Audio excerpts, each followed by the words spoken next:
یہ بات لکھی ہے کہ جب کسی بچے کی ولادت ہوتی تو جو گائے ہوتی تھی ڈلیوری کروانے والی، اس سے کہا جاتا تھا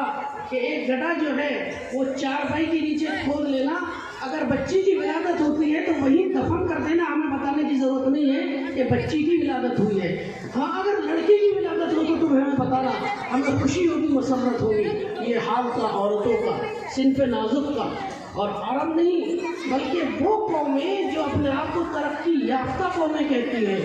ان کا حال بھی یہ تھا کہ وہ عورت کو انسان ماننے کو تیار نہیں تھے، بلکہ وہ عورت کو ایک حیوان مانتے تھے، جانور مانتے تھے۔ وہ عورت کو شیطان کی تصویر مانتے تھے، شیطان کی پرچھائی مانتے تھے۔ اللہ کے نبی صلی اللہ علیہ وسلم جب دنیا میں تشریف لائے، آپ کی بعثت ہوئی، تو اللہ کے نبی صلی اللہ علیہ وسلم نے عورت کو وہ مقام و مرتبہ عطا فرمایا کہ عورت کے بارے میں صلی اللہ علیہ وسلم نے یہ ارشاد فرمایا کہ اگر کسی کے گھر میں 2 بچیاں ہوں اور وہ ان کی اچھی تربیت کر دے، یعنی جو ان کا حق ہے وہ حق ان کو دے دے، اچھا نام رکھ دے، اچھی تربیت کر دے، اچھی جگہ ان کا رشتہ کر دے، اچھی تعلیم ان کو دے دے، تو صلی اللہ علیہ وسلم نے اتنی بڑی فضیلت فرمائی کہ وہ اور میں جنت میں اس طرح ہوں گے جس طرح سے یہ دونوں انگلیاں ہیں۔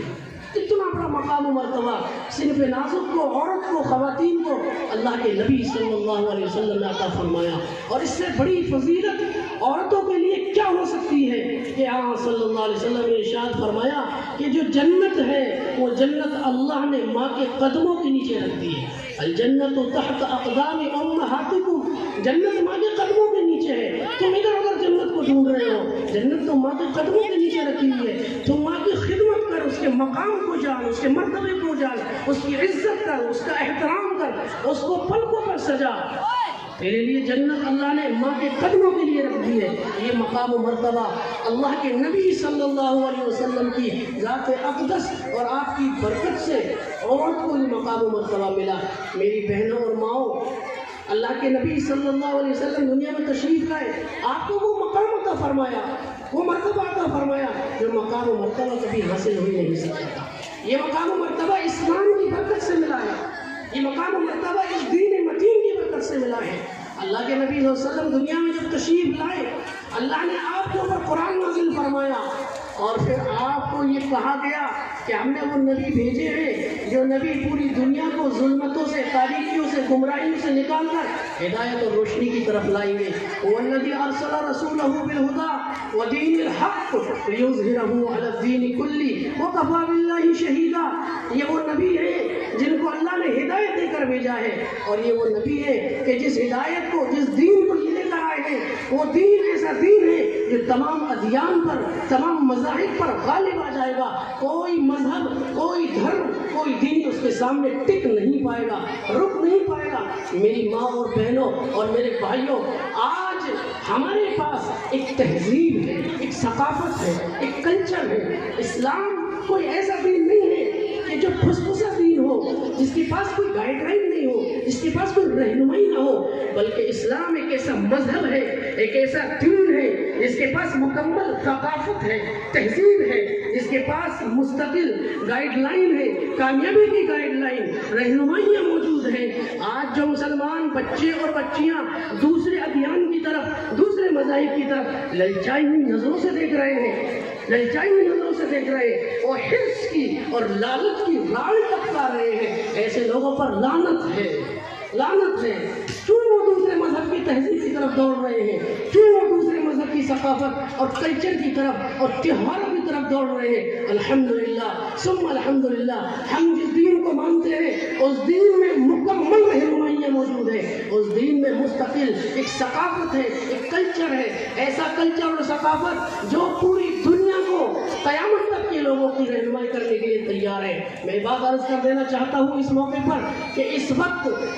سب سے بڑی جنگ جو ہے پوری دنیا کے اندر جو دشمنان اسلام سے اہل اسلام کی جو چل رہی ہے، وہ ہتھیاروں کی جنگ نہیں ہے، وہ تلواروں کی جنگ نہیں ہے، اصلاً وہ جنگ ہے ثقافت کی ثقافت سے، کلچر کی کلچر سے، تہذیب کی تہذیب سے۔ جب جو دو تہذیبیں آپس میں ٹکراتی ہیں، جب جو تہذیبیں آپس میں ملتی ہیں، تو ان میں وہ تہذیب جو افضل ہوتی ہے، جو ہوتی ہے، جس کے پاس مکمل گائیڈ لائن اور رہنمائی ہوتی ہے، وہ تہذیب آگے بڑھتی ہے، لوگ اس کی طرف للچائی ہوئی نظر سے دیکھتے ہیں۔ ہم جس ملک میں رہتے ہیں یہاں پر اصلاً مسئلہ یہی ہے کہ جو تہذیبوں کا آپس میں ٹکراؤ ہے، ایک تہذیب ہے جو کہتے ہیں کہ ہم اصل ہیں، ہمارے پاس تہوار ہے، ہمارے پاس ثقافت ہے، ہمارے پاس زندگی گزارنے کا طریقہ ہے، اس کے مقابلے میں ہم بھی کہتے ہیں کہ ہم ایک مکمل گائیڈ لائن رکھتے ہیں، ہمارے پاس زندگی گزارنے کا طریقہ ہے، ہم جانتے ہیں پیدائش سے لے کر موت تک کس طرح سے زندگی گزارنی ہے، اور زندگی گزارنے کا مکمل طریقہ، زندگی گزارنے کا مکمل سسٹم اور نظام ہمارے نبی نے ہمیں بتا دیا۔ کوئی اٹھے کسی شعبے سے تعلق رکھتا ہو، کسی ڈپارٹمنٹ سے تعلق رکھتا ہو، ماں ہو، بہن ہو، بچہ ہو، بیوی ہو، بہن ہو، اور معلم ہو، معلمات ہو، کسی شعبے سے تعلق رکھنے والا انسان ہو، وہ کھڑا ہو اور کہے میرے لیے بتاؤ اسلام میں کیا رہنمائی ہے، مجھے بتاؤ میرے لیے کیا رہنمائی ہے، مجھے بتاؤ میرے لیے کیا حقوق ہے۔ اسلام کا ایک طالب علم، دین اسلام کا ایک طالب علم اٹھے گا اور وہ بتائے گا تمہارے لیے یہ رہنمائی ہے، تمہارے لیے یہ روشنی ہے، تمہارے لیے کامیابی کا راستہ ہے۔ کوئی بھی شعبہ ہو، ہر شعبے کی رہنمائیاں، ہر شعبے کے لیے ہدایتیں قرآن میں اور احادیث میں موجود ہیں۔ ہمیں کیا ضرورت ہے کہ ہم کسی اور کی طرف للچائی ہوئی نظر سے دیکھیں؟ آج مسلمان بچیاں اور خواتین زمانے کے اندر جو فتنے عروج پر ہیں، ان کی بہت بڑی وجہ یہ بھی ہے کہ ہم نے شرک کی قباحت کو، اس کی گندگی کو اور اس کی ظلمتوں کو اور اس کی تاریکیوں کو بیان کرنا چھوڑ دیا۔ اسلام کی اور توحید کی حقانیت کو، اس کی خصوصیت کو، اس کی خوبصورتی کو، اس کے حسن کو بیان کرنا ہم نے چھوڑ دیا۔ وجہ یہ بنی کہ جب ہم نے اسلام کی خوبصورتی کو بیان کرنا چھوڑ دیا اور شرک اور کفر کی گندگیوں کو، ظلمتوں کو بیان کرنا چھوڑ دیا، تو پھر لوگوں نے فرق کرنا چھوڑ دیا اور وہ دوڑ رہے ہیں شرک کی طرف، کفر کی طرف، ارتداد پھیل رہا ہے، بچیاں ہاتھوں سے نکل رہی ہیں۔ یہ جو مجمع بیٹھا ہوا ہے، میں پوچھنا چاہتا ہوں کتنی مائیں اور بہنیں ہیں جنہوں نے یہ قسم اٹھائی ہے کہ ہم اپنے بچے اور بچیوں کی ایسی تربیت کریں گے، ایسی تعلیم دیں گے کہ ان کو صحابہ کے نقش قدم پر ڈال دیں گے، ان کو انبیاء کی سیرت سکھائیں گے، ان کو صحابیات کی سیرت سکھائیں گے، ان کو امہات المومنین کی سیرت، ان کی زندگی بتائیں گے۔ کتنی خواتین ہیں جو اپنے 24 گھنٹے میں سے چند گھنٹے، چند منٹ بچوں کی تربیت اور تعلیم کے لیے نکالتی ہوں گی۔ سب سے بڑا چیلنج ہے، میں اپنی بچیوں سے، بہنوں سے، ماؤں سے عرض کرنا چاہتا ہوں، اس وقت امت مسلمہ کے سامنے سب سے بڑا چیلنج اگر کوئی ہے تو وہ ہے بچوں کی صحیح تعلیم اور تربیت۔ صحیح تعلیم اور تربیت، یاد رکھیے اگر بچوں کی صحیح تعلیم اور تربیت نہیں کی گئی، یہ بچے موت سے پہلے پہلے ہمیں سانپ کی طرح ڈسیں گے، ہم تڑپیں گے، بھلکیں گے، خون کے آنسو روئیں گے، اپنے آپ کو کاٹیں گے اور نوچیں گے اور چیخ کر کہیں گے کاش ہم نے اپنے بچوں کو وقت دیا ہوتا، کاش ہم نے اپنے بچوں کی تعلیم کی، تربیت کی، ان کے اخلاق کی، ان کے کردار کی، ان کی روح کی اصلاح کی اگر فکر کی ہوتی تو یہ بچے ہمیں اپنی زندگی میں ڈستے نہیں، کاٹتے نہیں۔ اتنے بڑے بڑے اللہ والوں کے واقعات ہیں، میں بیان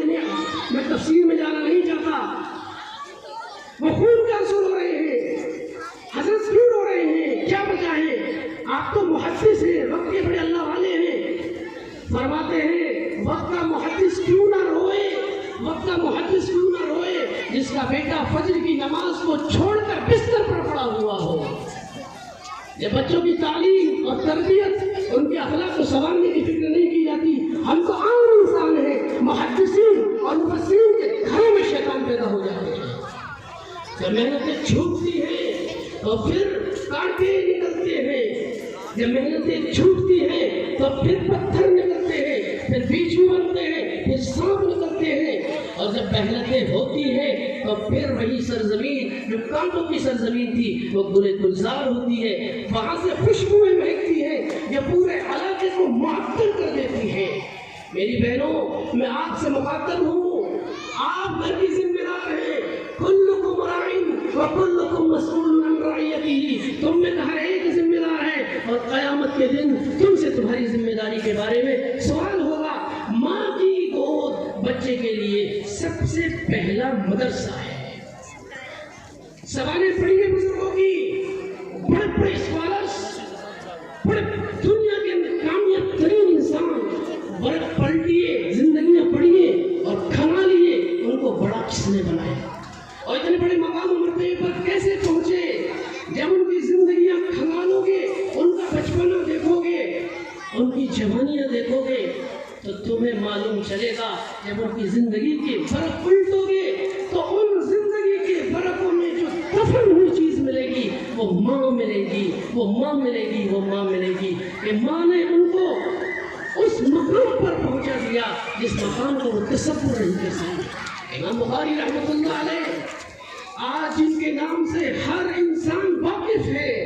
اللہ نے اتنا بڑا مقام عطا فرمایا کہ وہ کام لیا جو کام کوئی نہ کر سکا، کہ قرآن کے بعد سب سے صحیح اصح الکتب بعد القرآن کوئی ہے تو وہ صحیح البخاری ہے۔ آپ بچپن میں نابینا تھے، روشنی نہیں تھی، ماں روتی تھی، بلکتی تھی، اے اللہ میرے بیٹے کی آنکھوں میں روشنی ڈال دے، بشارت ڈال دے۔ ایک مرتبہ دعا کر کے آنکھ لگ گئی، سو گئی۔ ابراہیم علیہ السلام خواب میں آئے اور کہا کہ تمہیں رونے کی ضرورت نہیں، اللہ نے تمہاری دعا قبول کر لی ہے، دیکھو اپنے بیٹے کو۔ اللہ نے ان کو روشنی عطا فرما دی ہے۔ چونک کر اٹھی، دیکھا تو بچے کو اللہ تعالیٰ نے روشنی عطا فرما دی تھی، اور بڑے ہو کر یہی امام بخاری بنے وقت کے جن کو اللہ تعالیٰ نے مقام و مرتبہ عطا فرمایا۔ حضرت مولانا ابو الحسن علی حسنی الندوی رحمۃ اللہ علیہ، جن کو اللہ نے اتنا بڑا مقام عطا فرمایا کہ کعبے کی کلید چابیاں آپ کے پاس موجود تھی۔ آپ نے خود لکھا ہے کہ میں جو کچھ بھی ہوں میری ماں کی تربیت اور ان کی دعاؤں کا صلہ ہوں۔ میری ماں نے جو میری تربیت کر کے میرے اندر روح پھونک دی تھی، اللہ نے اس کی وجہ سے مجھے مقام عطا فرمایا۔ آپ خود فرماتے ہیں میری ماں کے اندر 2 صفتیں ایسی تھی جنہوں نے مجھے اس مقام تک پہنچایا۔ میری بہنوں سنو، حیرت کرو گی کہ نیک مائیں کامیاب مائیں اپنے بچوں کو کامیاب کیسے بناتی ہیں، نیک مائیں اپنے بچوں کو نیک کیسے بناتی ہیں۔ آپ فرماتے ہیں میری ماں کے اندر 2 صفتیں، 2 خاصیتیں ایسی تھی جنہوں نے مجھے اس مقام تک پہنچا دیا کہ اللہ نے مجھے بیت اللہ کی چابیاں عطا فرمائی۔ ایک تو یہ کہ میری ماں باوجود اس کے کہ میں لاڈلا تھا، کیونکہ حضرت کے والد صاحب کا انتقال تو بچپن میں ہو گیا تھا، لاڈلے تھے، گھر کے لاڈلے، باوجود اس کے کہ میں اکلوتا تھا، لاڈلا تھا، لیکن ایک خاصیت میری ماں کے اندر یہ تھی کہ میری ماں ظلم کو برداشت نہیں کرتی تھی، ظلم کو برداشت نہیں کرتی تھی۔ اگر جانے